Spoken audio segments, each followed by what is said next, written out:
భారతదేశంలో ఇంకా సజీవంగా బౌద్ధం ఉంది అంటే దానికి డాక్టర్ బాబాసాహెబ్ అంబేద్కర్ గారి యొక్క త్యాగాలు, కృషి, పట్టుదల అది ఉంది అని చెప్పడానికి వేళ అమలాపురంలో వేయించేసినటువంటి ఈ త్రిరత్న బుద్ధ విహార్లో ఈనాడు ఇంత ఘనంగా సుమారు 4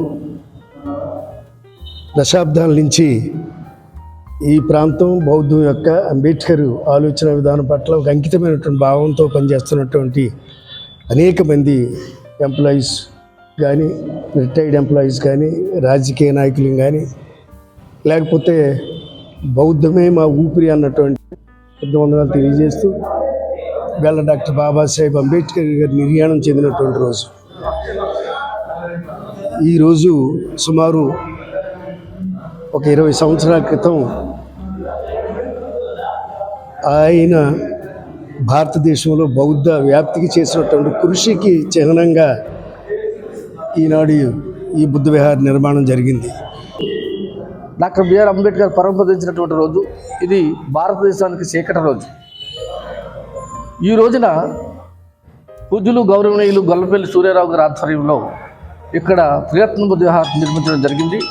ఈ రోజుకి సుమారు 15 సంవత్సరాలు అయింది. ఇది వార్షికోత్సవం. ఈరోజు మేము జరుపుకునేది అంబేద్కర్ వర్ధంతి మరియు త్రిరత్న బుద్ధ విహార్ 15వ వార్షికోత్సవం.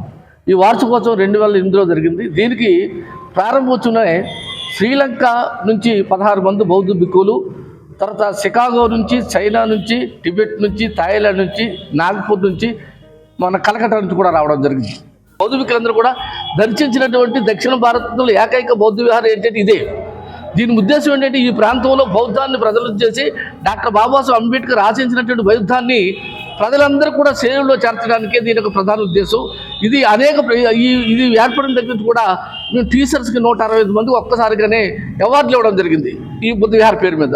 తర్వాత సైకిళ్ళు ఇవ్వడం జరిగింది, తర్వాత వికలాంగులకు సైకిళ్ళు ఇవ్వడం జరిగింది, స్త్రీలకు చీరలు అవి ఇవ్వడం జరిగింది, నిత్యావసరాల వస్తువులు ఇవ్వడం జరిగింది.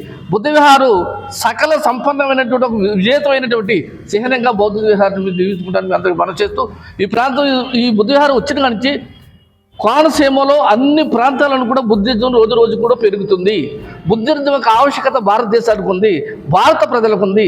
భారతీయ ప్రజలు అనుభవించే రాజ్యాంగబద్ధంగా అనుభవించే ఫలాలని కూడా బౌద్ధాన్ని వచ్చిన చెప్పడానికి చాలా గర్వపడుతున్నాం. ఈ రోజు జరుగుతున్నాయి. ఒకటి, ప్రపంచ నేత అయినటువంటి సాంఘిక విప్లవానికి చిహ్నమైనటువంటి డాక్టర్ బాబాసాహెబ్ అంబేద్కర్ గారి యొక్క వర్ధంతి సభ ఒకటి. 2, ఈ బౌద్ధానికి ప్రతీకగా నిలిచినటువంటి ఆంధ్రదేశంలోనే ఒక ప్రత్యేకత కలిగినటువంటి బౌద్ధ విహార, ఇది బుద్ధ విహార్, త్రిరత్న బుద్ధ విహార్. ఇది యొక్క వార్షికోత్సవం. ఇది మనకి తెలుసు, భారతదేశం అనేటువంటిది, ఆది భారతదేశం అనేటువంటిది బౌద్ధానికి ప్రతీక అయినటువంటిది. ఈ దేశంలోనే కాదు, ప్రపంచంలో ఎక్కడ నలుమూలన తవ్వకాలు జరిపినా బయటపడుతున్నటువంటివి మరి ప్రపంచ తథాగతుడైనటువంటి శాంతిదూత కనిపించినటువంటి బౌద్ధ మార్గం అనేటువంటిది.